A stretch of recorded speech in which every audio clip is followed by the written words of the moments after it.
Hello aspirants, welcome to Mohan Reddy Academy. So we have already started this batch for anthropology. It's a new batch and already some classes are taken. And we are giving some free classes in YouTube session also. In the last class we have understood about 1.1 in paper 1, which talks about the meaning, scope and development of anthropology. So that is part 1. Now let us understand about the other part. Okay, so in the last class we have understood about the etymological meaning of anthropology, scientific meaning of anthropology, and then we have understood that how the anthropology eventually has emerged. Okay, now let us understand about the important anthropologists who has defined anthropology. Okay, so in the last class we have studied about the Bronislaw Malin. I apologize. In the last class we have understood what is anthropology according to E.B. Taylor and what is anthropology according to the Franz Boas. And now in today's session, let us understand how did Bronislaw Malinowski has defined about anthropology. So these people are all thinkers. So if you are talking about the Bronislaw Malinowski, Malinowski belongs to the functional school of thought. So he belongs to the functional school of thought. He himself, he has popularized fieldwork tradition in anthropology. So if you are talking about the fieldwork tradition in anthropology, so he himself went to Trobriand. This is an island country which is present in the Pacific Ocean. He went to Trobriand. He stayed for 3 long years. So after staying in Trobriand for 3 long years, this person has actually did very important, he has given a very important ethnographic work, and that ethnographic work is called as the Agronauts of Western Pacific. Okay, so this is called as Agronauts of Western Pacific. So now what is anthropology according to Bronislaw Malinowski? Let us understand. So according to him, anthropology is study of culture through the participant observation. In the last class we have understood what is a participant observation. In which context we have understood what is participant observation. So if you carefully analyze, we have said that fieldwork tradition is the hallmark of anthropology. If you are talking about the fieldwork tradition में first step होती है, first you have to select a field, that is an anthropologist should select a field, and second thing he has to visit the field, that is the second step. Third step is that he has to stay there for considerable amount of time. Bronislaw Malinowski has stayed for 3 long years. Okay, so considerable amount of time, and fourth one is that he should do this participant observation. So if they are going for fishing, then the anthropologist should actually go. I mean, I am not saying that he should also go and catch the fish, लेकिन observe करना चाहिए. If there is a marriage ceremony happening in that particular group, okay, he should actually visit that group and he should understand the customs, rituals, who is moving into whose house, are there any exchanges which are happening in the marriage. इन सारे चीज़ों को record करने के लिए what he has to do a participant observation. And then fifth thing is that he has to conduct some interviews. And कैसे interviews को conduct करना चाहिए, he has to select some participants who has fair idea about that group. Okay, so ऐसे क्या करना चाहिए, participant observation करने के बाद interviews करना चाहिए, and then he has to record that data, he has to avoid the redundancy, he has to record that data, and finally what will happen, and the sixth step is ethnographic account will be obtained. So this ethnographic account of that particular subject will be, that particular group will be obtained, and इसी को हम क्या करके बुलाएंगे, we call this as a monograph. The same thing is called as a monograph. So he did this, he has popularized fieldwork tradition.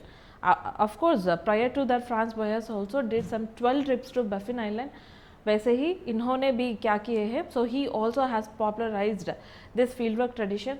He is saying that participant observation is very important in to understand about that particular group, and which focuses on how the institutions function in a society. So right from few classes we are constantly highlighting this point, is that society and culture, they constantly go hand in hand. Okay, so now according to him, what is culture? So according to him, culture is a integrated system. So he is saying that culture is very much important and it is an integrated system. So why it is called as integrated system? According to the culture, what will happen, the biological needs of the human beings will be satisfied, the biological and the psychological needs. What do you mean by biological needs and what do you mean by psychological needs? For an example, for any species, the three important things. One is to satisfy his hunger, quench his thirst, and finally it is that the third point is mating. So these are called as the biological needs. And then the psychological needs. So because man is also a social animal, so constantly he will have this interaction with the other people. So that psychological needs, for an example, if you consider children at home, the children are given the so who will satisfy their needs? Parents satisfy their needs, and then it is their fellow friends satisfy their needs, grandparents satisfy their needs. So psychological needs are also very important. So now he is saying that culture ka, what is the importance of culture? According to him, culture is that important thing that it is an integrated system and which fulfills the biological as well as the psychological needs. One, if their biological needs are not satisfied or the psychological needs are not satisfied, eventually what will happen, that particular person will turn out into antisocial element. So definitely enculturation process is important, upbringing the person is very important. That's what he has highlighted about, and we have already understood that he has authored a book, and the name of the book is called as the Agronauts of Western Pacific, and he developed the functional school of thought. What do you mean by functional school of thought? Functional school of thought focuses on satisfying the biological needs, which actually talks about, that is one purpose of the culture. So culture का बहुत ज़्यादा functions है, and one such function is to satisfy the biological needs. And then functional school of thought doesn't talk about the cultural traits which are originated. It doesn't talk about the origin of the cultural traits. So when it has started, how it has started, it doesn't focus on origin of culture traits, but in fact it focuses on what, whether the particular cultural trait is functioning in the society or not. So how it is functioning. So that is the only job of functional school of thought. So it doesn't focus on the origins of the culture, unlike the other schools of thoughts. So this is the contribution of Bronislaw Malinowski. Moving on, now let us understand about A.R. Radcliffe Brown. So this is his time period. A.R. Radcliffe Brown belongs to the structural functional school of thought. It's a combination of two schools of thought. It is structural as well as functional school of thought. So according to him, what is anthropology? Brown is highlighting that anthropology studies the social structure. The social structure itself is a very lengthy definition. Okay, so they are, according to the structuralism school of thought, structuralists believe that the entire culture is one structure. Imagine that they equate the entire culture to one structure, and within a structure, imagine that if this is a building, where I am taking the class, okay, imagine that there are 5 floors, and then 5 floors. In the top floor, if there is a swimming pool, okay, in the 5th floor there is a swimming pool, and in the 4th floor if there is some food court, and in the 3rd floor there is some studio. Imagine that there is a studio in the 3rd floor. 2nd floor में कुछ shopping complex है, okay, so shopping complex, and the 1st floor में administrative division है, and finally in the ground zero, okay, so where you have this parking lot. Imagine that these are all the things which are present in the culture. So अगर आप इसको carefully देखेंगे, so then what it is highlighting about, okay, so the entire 5-floor building is considered as one structure. Okay, now we are imagining that we are equating structure to that of culture, right? So within the structure we have some substructures. What are the substructures? That is the 5th floor, 4th, 3rd, 2nd, 1 and the ground zero, they are the substructures. So structure is once again divided into substructures, and these substructures will also be divided into some other substructures. For an example, here there is one food court, there is another food court, 3rd food court, 4th food court. So this is how in a culture there will be various cultural traits which are present.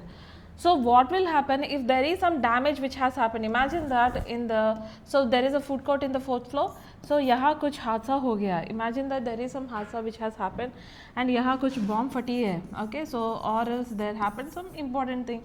कुछ हुआ है 4th floor में. What will happen? Obviously this particular layer will be get destroyed, and the subsequent layers will also be destroyed. So that is the way how structuralists imagine the culture. So according to them, a culture consists of so many cultural traits. If there is some disturbance which happens in one of the culture traits, and then it will disturb the another culture traits. Eventually that particular culture will collapse. Okay, so that is structuralism school of thought.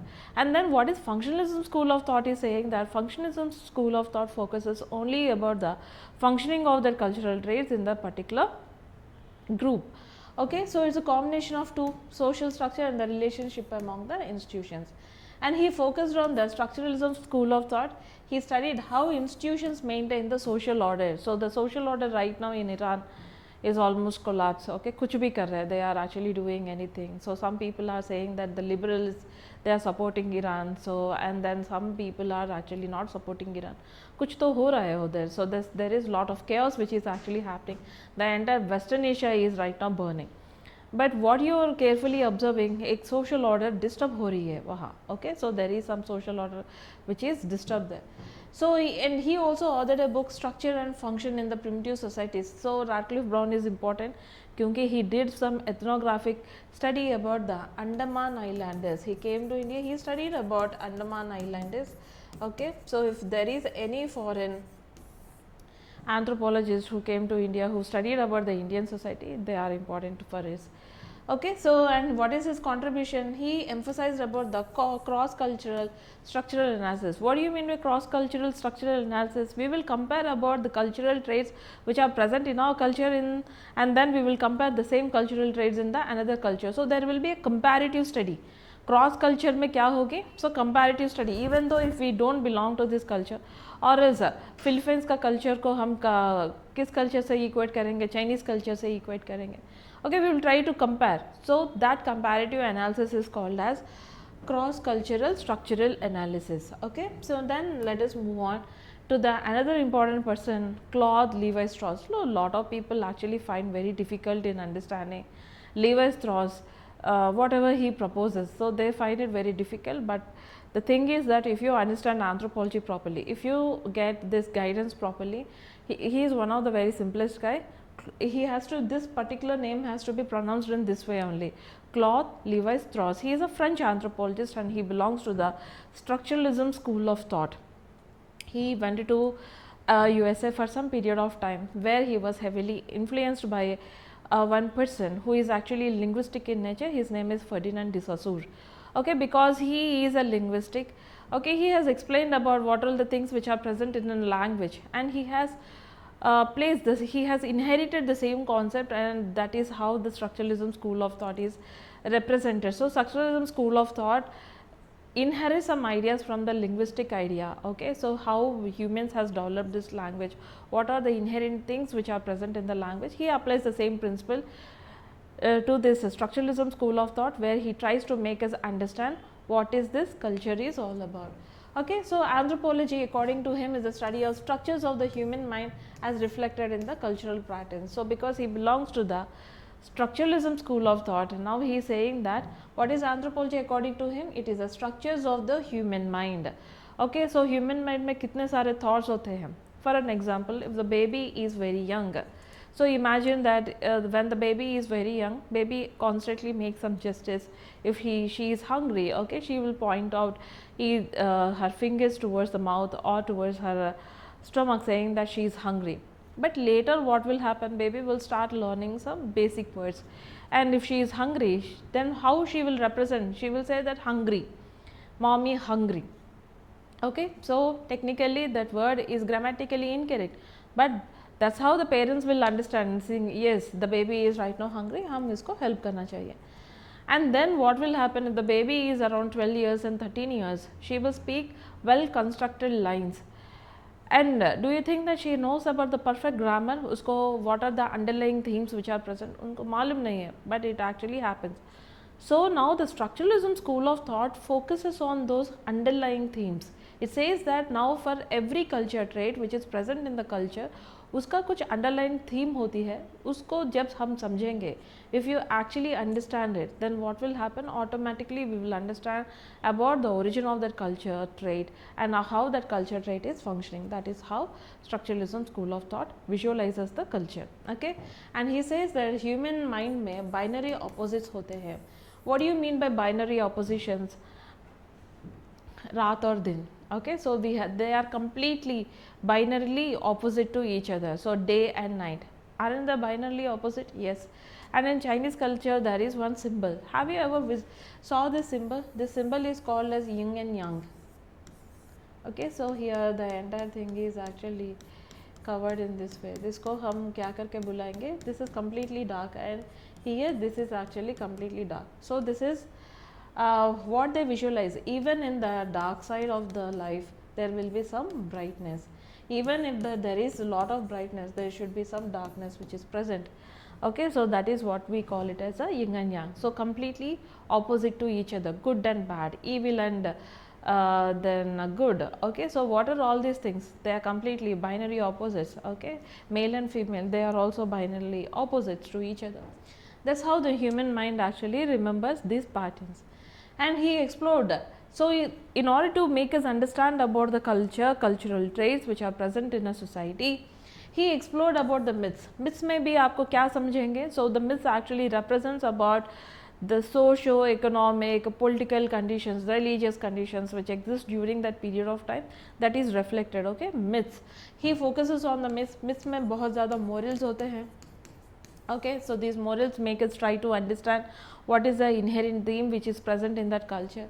And he studied about the kinship. He has elaborately focused on this kinship, and he says that so different societies exist because they exchange women. So here the point is that he also faces his severe criticism because he has commodified the women. But he said that imagine that if there is a village here. So there is a village and there is another village here. So this is village number 1 and this is village number 2. Yahan imagine there is some lake, okay, which is actually a resource. So village 1 want to have access to the water in the lake, village 2 also wants to have access to the water in the lake. So it being a freshwater lake. Now what will happen? So purely there will be a chaos. So who is powerful? That powerful party will subside the other party. But in order to maintain peace and harmony, what if village 1 has taken one decision and village 2 also has taken some decision thing saying that so our women in our village are never supposed to get married, or they are never supposed to acquire a mate within this particular village. They should get married to the men in this particular village, and these women should get married to men in this particular village. Okay, so this is called as the exchange of women. He studied about this kinship, and he said that because of the exchange of women between the different villages or between the different societies, peace and harmony has prevailed, and then it has paved a way for the kinship. So kinship relationships are extremely important in the primitive societies. He has studied about the kinship, and he belongs to the structuralism school of thought, which we have already understood. And his book Structural Anthropology is extremely famous. And what is his contribution? Integrated linguistic with the cognition into anthropological analysis. Why he has actually said that linguistics? Kyunki, because he is heavily influenced by his colleague or friend. His name is Ferdinand de Saussure, and he himself is actually a linguistic. Now let us move on to the other important topic, that is called as the scope of anthropology. ऐसे हम बहुत ज़्यादा anthropologists के बारे में पढ़ सकते हैं and their opinion about anthropology, लेकिन our lecture will be little lengthy. So in order to understand about all these things, so there is a book which is co-authored by Mohan and me, and that is Mohan sir and me, that is called as Socio-Cultural Anthropology. It is available in Amazon, and it is also available in Hyderabad bookstores. If you want to procure that book, just go for it, or else you can actually be available in our group, that is called as Team Anthro. Team Anthro का एक group है Telegram में, so please join there, and there you will receive good insights related to anthropology. Now we have completed about the meaning, the first part of the chapter, meaning we have covered, okay, and now let us understand the scope of anthropology. So in order to understand the scope of anthropology, once again we need to focus on the scientific meaning of anthropology. Scientific meaning में हमने क्या पढ़ा है? Anthropology covers about the 3 aspects of human life. What are they? It covers about the biological aspects, it covers about the cultural and societal aspects of humankind. When it is covering about all the 3 aspects of humankind, what do you expect? That particular topic, इसका scope क्या होना चाहिए? Narrow होना चाहिए या universal? So obviously the scope of anthropology is universal. It should be universal or it should be broad. Okay, so anthropology has 4 subfields, so which we have already understood. 1.3 में इसी के बारे में हम पढ़ेंगे. Anthropology has apportioned its subject matter into 4 fields. So what are those four fields? That is the physical anthropology or biological anthropology. So the physical or biological anthropology focuses about the biological evolution and the variation of the humankind. So what do you mean by biological evolution of humankind? हमने already पढ़ चुके हैं. Just listen about the previous classes. Biological evolution में we started our journey from quadrupedalism and then we have moved to the knuckle walking and उससे we have moved to the bipedalism. That is a biological evolution. And what do you mean by variation? Variation आपको कहाँ दिखाई देगी? Variation will be absorbed. So you see humankind who is present in Europe, South America, North America, Africa, Asia, Australia. So we are inhabiting in all these areas. So 19% of our DNA is similar, but there is 1% variation. That 1% variation कहाँ से आती है? That 1% variation is determined by the mutations, or it is determined by the ecological conditions where that particular being is staying, or it is also determined by the type of food he is intaking, and it is also determined by the radiation, it is also determined by the stress levels what he is doing, exercise levels what he is doing. Okay, इन सारे चीज़ों के ऊपर this variation actually is determined. So biological evolution, that is the physical anthropology, deals about this biological evolution as well as the variation. And it has some subfields also. What are those subfields? That is the paleoanthropology. Paleo means old. Okay, old anthropology. Primatology, it is a study of primates. Who all comes under the primates? We have understood that in the taxonomical order of the human beings, primates comes under the order. Okay, so order में रहते हैं. Okay, so and then primates में who all actually comes? Of course, human beings are part of primates, and apart from that, we have our distinct ancestors who are chimpanzees, orangutans, gibbons, gorillas, monkeys, lemurs. So primatology is study about the primates, and then comes the human genetics. It talks about the genes, and we have understood that the genes are located on the DNA. Okay, so actually they are located on chromosomes. Chromosomes, it is nothing but DNA. The highly condensed form of DNA is called as a chromosomes. And then the forensic anthropology. So in physical anthropology, it has so many subdivisions. I have mentioned only few. Apart from that, there are many more subdivisions which are present. And Sherwood Washburn. So Sherwood Washburn, he has worked on the primates and he has analyzed. So he did some analysis on the DNA and how DNA is used in the forensics. Okay. And then let us understand about the other important subfield of anthropology, that is the socio-cultural anthropology, where we will study about the society.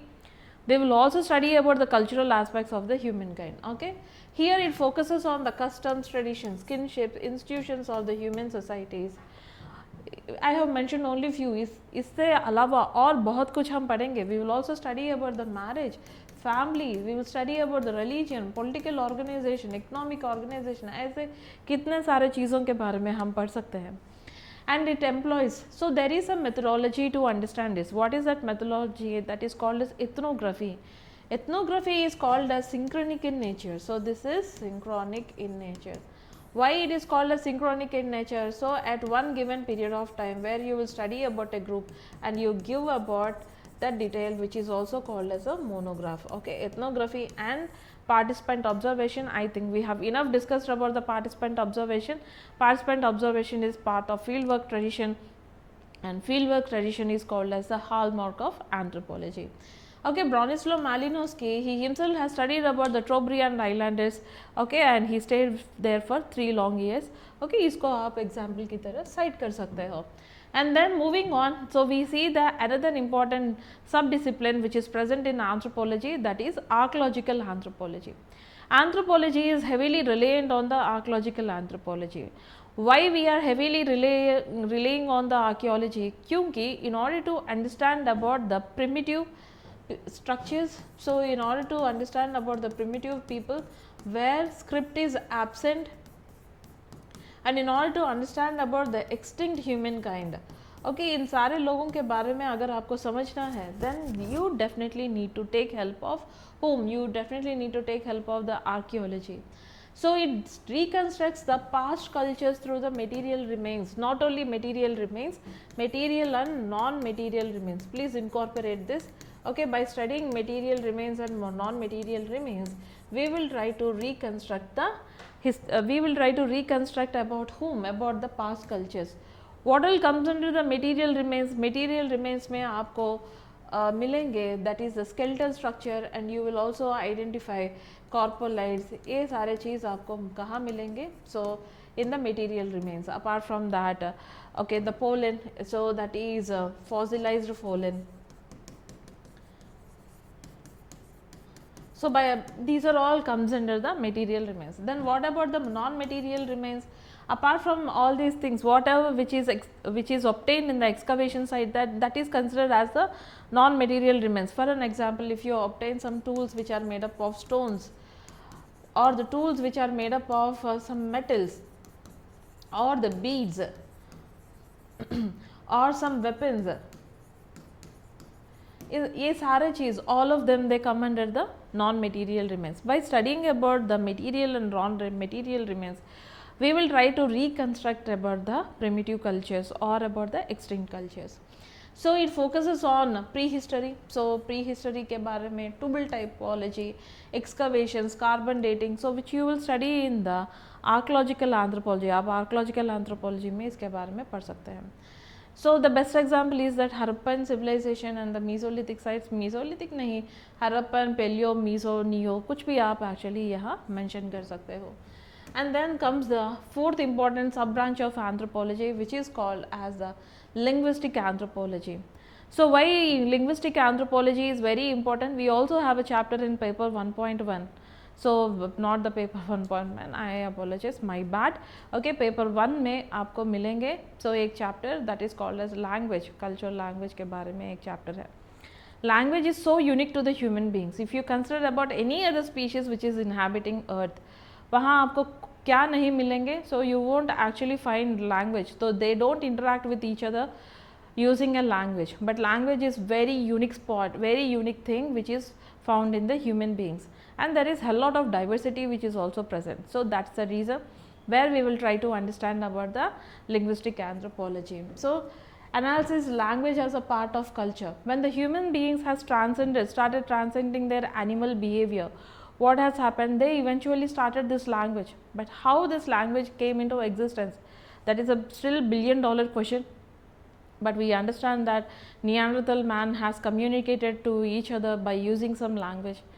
And if you are considering about the physiology of this language, the left part of the brain, it actually supports this language construction. Okay, so the temporal and the parietal areas which supports about this language, इन सारे चीज़ों के बारे में हम पढ़ेंगे.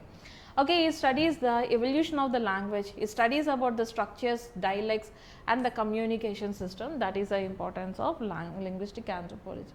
Example, the Noam Chomsky theory of universal grammar. So there is a universal grammar and the Indian tribal dialect studies. So we will try to understand about all these things. So when you are studying about all these aspects elaborately, now tell me what is the scope of anthropology. The scope of anthropology is wide. You should either write it as a wide or it is universal. आप इसको क्या करके लिखना है?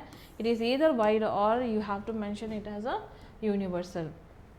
Now let us move on to the other important part.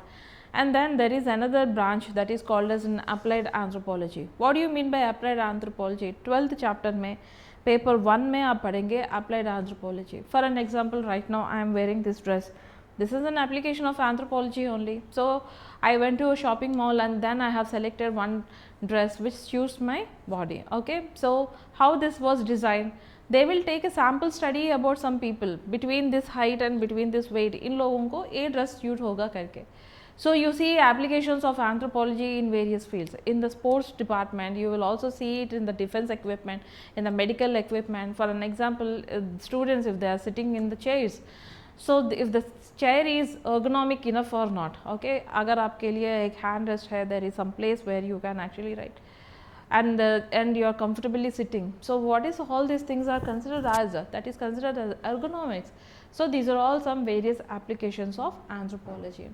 So knowledge, so the anthropology knowledge in the real life issues like the healthcare, tribal development, policy making, urban planning, education. So the anthropological insights are used while designing some policy formulation for the Forest Rights Act and etc. So these are the various applications of the anthropology. So now we have understood about the second part of our study, that is called as the meaning ho gaya hai, and then the scope is also completed.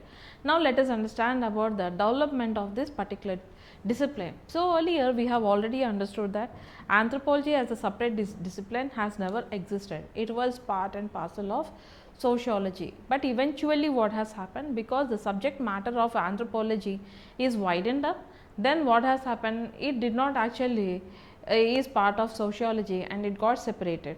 Okay, so it got separated, and then what has happened, and the research methodologies which are employed in anthropology, because of all these reasons, what has happened, anthropology discipline came into existence. Okay, the development of social institutions, social facts, arts, religion, morals, these are all some aspects of the human culture.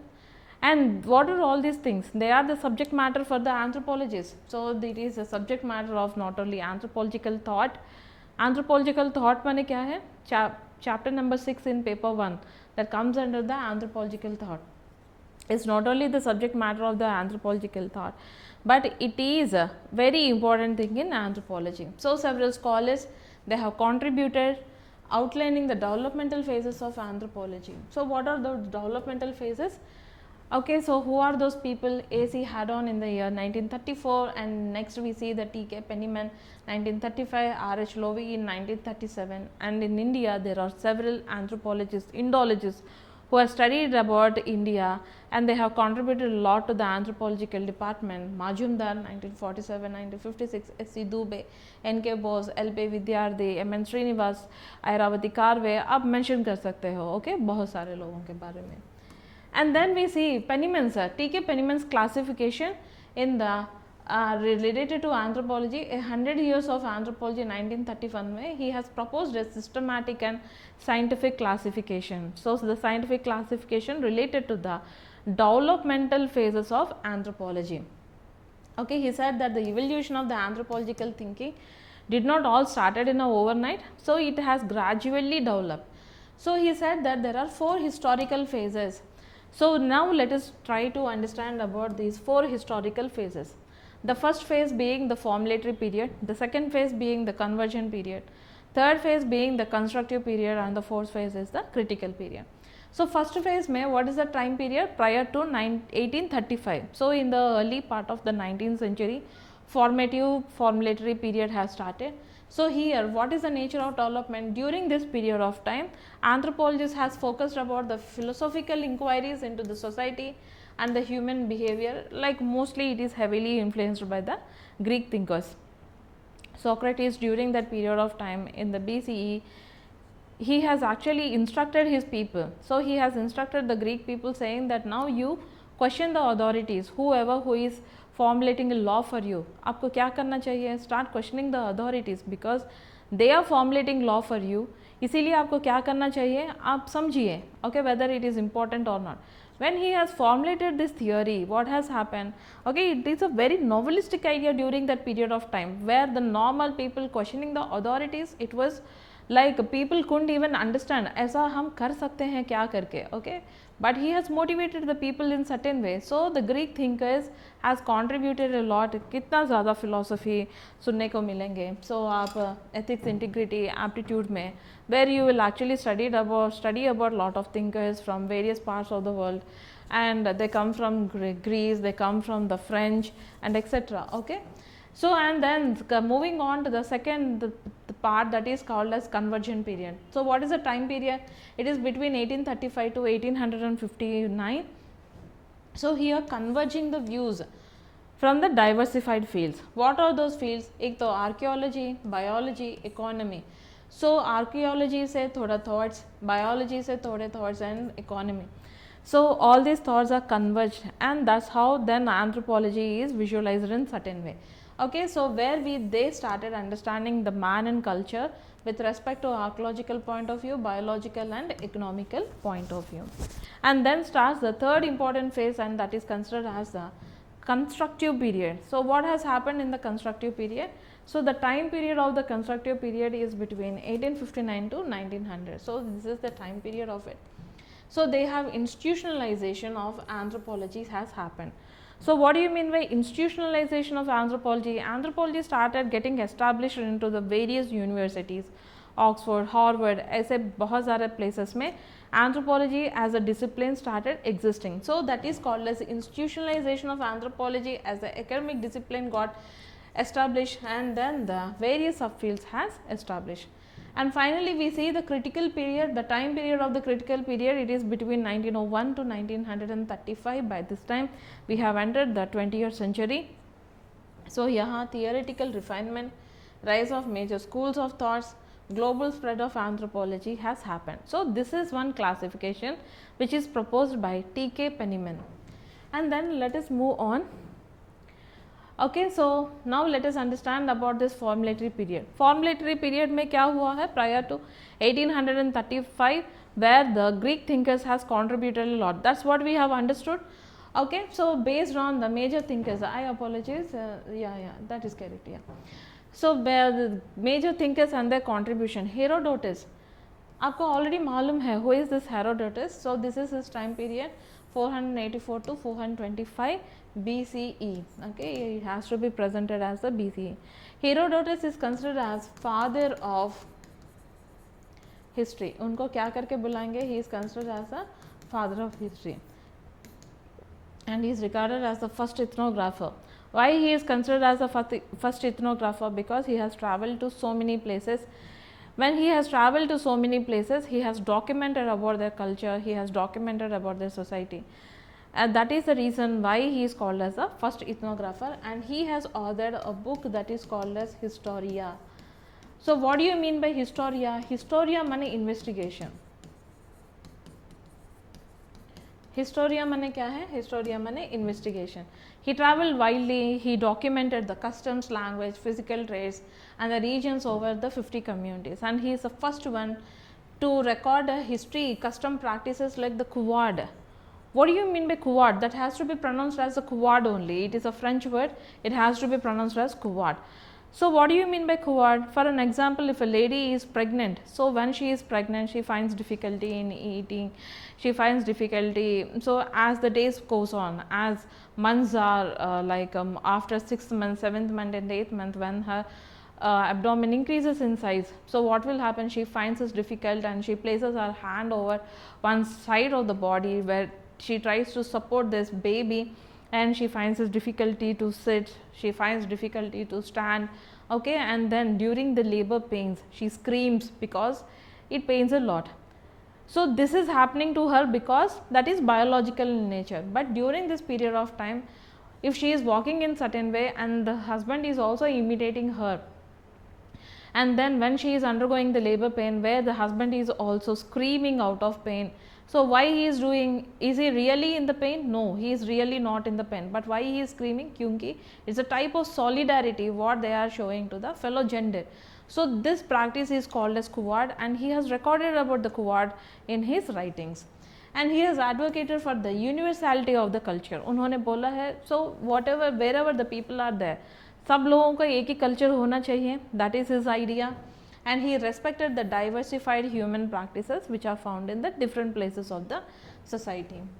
And then we see the Democritus. So that is his time period, 460 to 370 BC. He has developed necessity for survival. So during that period of time, he has focused that the humankind is developing in certain way. Kyunki because there is some necessity for survival. He suggested that cultural evolution is very important, and it develops from the primitive to the civilized life. So he is saying that every society will witness the same thing. So how it will witness? So it will start from the primitive life. Primitive life, say it will get a transition where it will transitionize to civilized society. He believes in the humans. He understood about the cultural traits of the animals, cultural traits, he's saying that human beings have learned some cultural traits from the animals. There are several theories related to language, where the linguists also propose saying that the language has emerged in the human beings by imitating the animals in their particular area. Okay, so example, weaving from the spiders, singing from the spans, as they have learned some voices. Okay, so just like that, Democritus is saying that human beings has learned some cultural traits from whom? From the animals. And next we see the travelers and explorers. So we have various travelers and explorers. So Marco Polo came to India. He is a Venetian traveler. Initially he came to Tamil Nadu. Tamil Nadu ke baad he has actually came to Andhra Pradesh. If you are an aspirant from Andhra Pradesh, okay, so he came to Andhra Pradesh. He came to a port city. That port city is called as Motupalli. He came to a port city, Motupalli. During that period of time, Andhra Pradesh is ruled by a very important lady. She is the second female ruler of the ancient India, and uska naam hai Rudramma Devi. Okay, so during her period, he actually came to India. Marco Polo, Vasco da Gama. You already know that Vasco da Gama is one such person who came to India. He has discovered the sea route to India, which is actually a misnomer. So उसके बारे में हम modern Indian history में पढ़ेंगे. And then we see the Columbus. Columbus is the one who has discovered these two important continents, that is North America and South America, and the other contributed ethnographic data to the unfamiliar people. So a lot of people has documented, and these people has described about the material culture, food habits, rituals, burial practices, marriage practices, and some rituals which are present, customs which are present. And we also see Megasthenes. So these are all the people who has given some beautiful ethnographic accounts. And this is one foundational base which has developed the empirical evidences. Okay, empirical evidences माने खुद जाके देख के record करना है. That is called as an empirical evidence. For the later anthropologists, it's a one way. It is a way of fieldwork tradition only. लेकिन fieldwork tradition में scientific approach होती है. So these people, they have recorded whatever they saw, whether that is logical, illogical, whatever they have understood, उनके बारे में ही they have actually written. But fieldwork tradition में ऐसा नहीं होती है. Okay, so we will try to incorporate scientific knowledge to it also. And then Francis Bacon, in the year 1561 to 1626, he called the complete renovation of the sciences through the experimentation. So he is saying that experimentation होना चाहिए, empirical evidence होने से ही that particular thing should be considered. And he highlighted the potential of science to improve the society. So he is saying that how the science will actually how the society will be better. So क्योंकि उस time में religion is playing a very important role. So he said that instead of religion, people should actually develop this potential for the sciences, and he stretched induction and observation over the tradition. So participant observation is a part of fieldwork tradition, which he has also highlighted about. And then let us actually move on to the other important people, John Locke and Immanuel Kant. Okay, so John Locke in the year 1632 to 1704, he proposed the mind as a blank slate. So blank slate में आप कुछ भी लिख सकते हो. Okay, so he is saying that the mind of the people is just a blank slate. That thing we call it as a tabula rasa, and he is arguing that all knowledge, including the social, they come from the experience. सब कुछ experience से ही आ सकती है. And he has laid a foundation for the metaphysical entities, metaphysical for the anthropological definitions of the culture. Okay, so and then comes the Immanuel Kant, one of the greatest thinkers of all times. I personally like Immanuel Kant, Socrates very much, Aristotle. Okay, he stated that human mind organizes experience via innate forms of institution and the understanding. So he is saying that human mind क्या करती है? So it actually experience करना चाहिए. Experience करने से ही that experience comes out of some institutions, intuitions and etc. So all these things are remembered in a pattern in the brain. That's how the human mind will understand. So now we have covered about this first stage, that is called as the formative stage. Now let us move on to the second stage, that is the convergent period. In the convergence period, we have understood that anthropologists has acquired data from various things, that is archaeology, biology, and then the linguistics also started playing an important role. Multidisciplinary influences are found in this period. So convergence of these ideas from archaeology, biology, economics and psychology and diverse domains has proposed the explanation for the origin of man and society. They all actually started saying that how did the man have started, how did the society have started, what could be the possible reasons. So these ideas started converging in this particular period. Okay, and the key contributors during this period, Karl Marx, he himself is a Jew. So he is the main proponent of communism, right? Okay, so he has actually said that he focused on the historical materialism. Communist visualizes the entire world into two parts. What is that? Haves and have nots. उनके according the entire world is divided into two. So एक तो rich होते हैं, so which whom we call them as haves, and then we see the poor societies whom we call them as the have nots.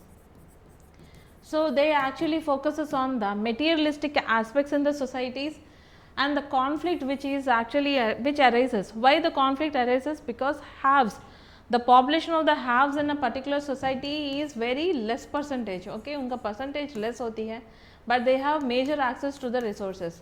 And the poor people in a society, उनका population बहुत ज़्यादा होता है, their percentage is high, but they have very less access to the resources.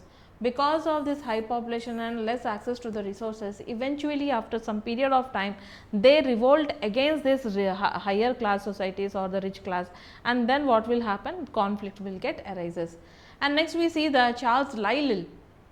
He is a British archaeologist who validated archaeological findings supporting the human antiquity. Okay, so the things which are found in the archaeology, that is the material and the non-material remains, he has actually tried to prove that ऐसे start होते हैं human societies. And the Pretres, he has unearthed some stone tools supporting the material evolution of the culture. And then we see the Charles Darwin. Okay, Charles Darwin बहुत important person है. Okay, so Charles Darwin revolutionization, what is it? He published Origin of Species in the year 1859. So every religion in the world, it focuses on one thing. According to them, let us not universalize, majority religions in the world, they believe that human beings are directly created in this form, that is a modern man, that is Homo sapiens sapiens. Okay, but Origin of Species, which is published by Charles Darwin, there doesn't believe that human beings are directly born in this way, that is Homo sapiens sapiens, but it is a transition. So there is a complete transition that happened, the biological evolution, where we have actually transcended our animal behavior. Eventually in the 10,000 BCE, the modern man, that is Homo sapiens sapiens are emerged. Okay, so it has introduced natural selection and the struggle for the existence. They both are very important topics, बहुत elaborated topics हैं. Okay, so what they are saying, that natural selection. So whatever you call about the earth, mother earth करके, okay, ऐसा बोलते हैं nature को mother nature करके, but do you know that nature is very brutal? Okay, it keeps on throwing some challenges. So based on those challenges, if the species is accommodating, if it is adopting to that particular changes, that particular species will continue. So if it is not adapting itself, what will happen? So nature brutally makes them go extinct. Okay, so that's how, that is what we call it as the natural selection and the struggle for existence. So every species in the world, they struggle for existence, and he has established, obviously he has established the biological evolution of the man in a scientific way. Okay, so that explains about the scientific speculative narratives of the existence of human beings. So based on the second phase, that is the convergence period, what is the outcome? So scientific understanding, where we have inherited ideas, themes, schemes from the different disciplines, they started reflecting in the anthropology.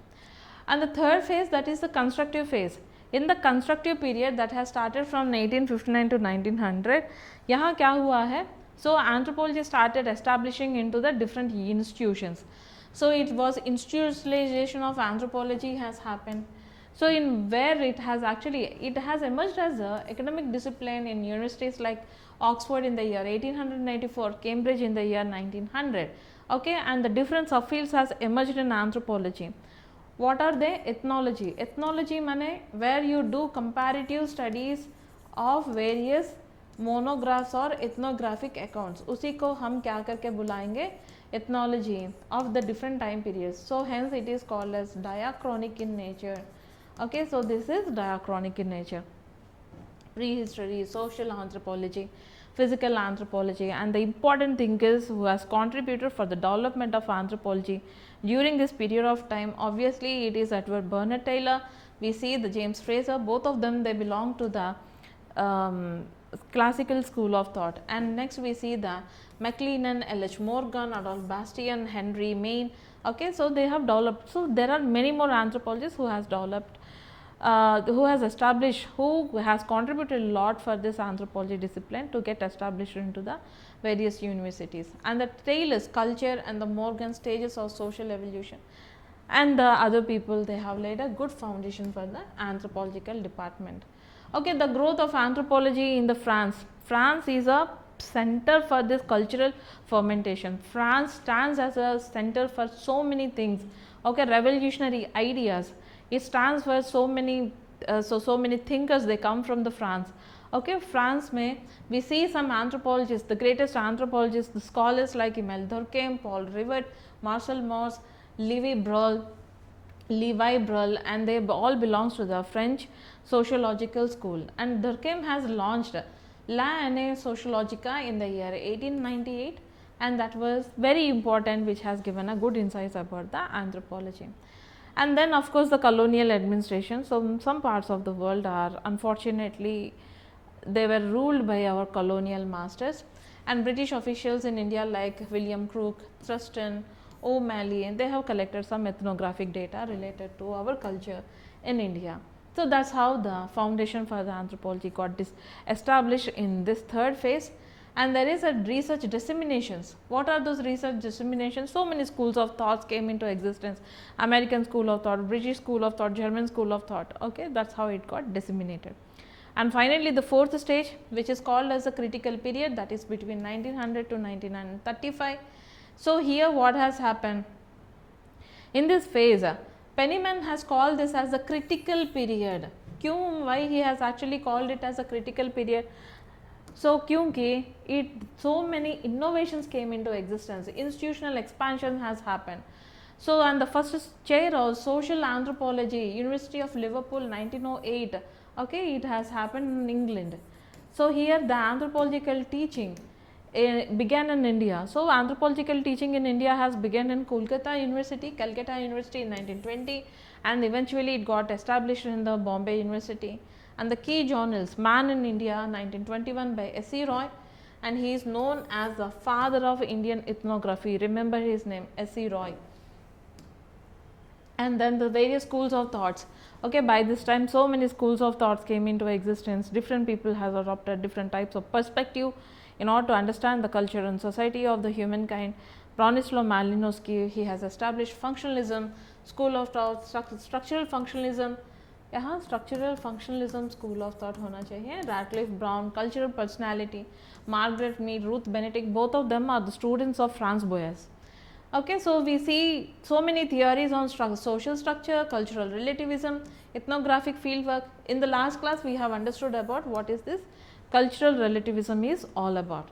And then in the American anthropological growth, if you are talking about the anthropological growth in America, where we see some important thinkers like Crowber, Clark Whistler, Robert Redfield, and so many people, and of course we see the L.H. Morgan, Franz Boas, in sare log, not during this period of time, they belong to the different period of time, but these people has laid a very big and good foundation related to anthropology in America. Okay, and their legacy is continuing, and where we see the anthropological studies are still found in the global level, and there is some comparative approach, scientific discipline. So it has adopted some scientificism, and they lay a foundation related to empirical evidence, and that empirical evidence should be incorporated to understand about the different societies and culture.